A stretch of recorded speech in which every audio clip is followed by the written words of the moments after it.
Did you know Australia once declared war on birds and lost?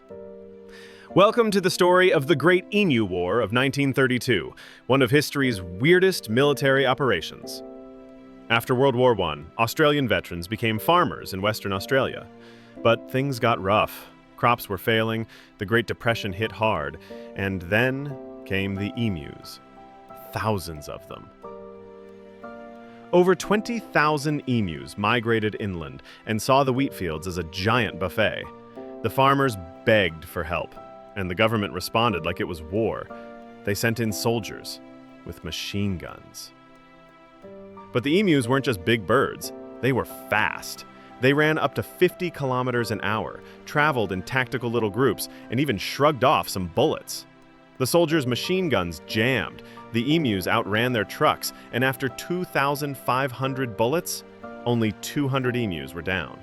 Yep, that's 12 bullets per bird. Eventually, the government said, yeah, this isn't working, and pulled the military out. The emus won. Australia lost. The birds took the W. And that's how Australia lost a war. To birds.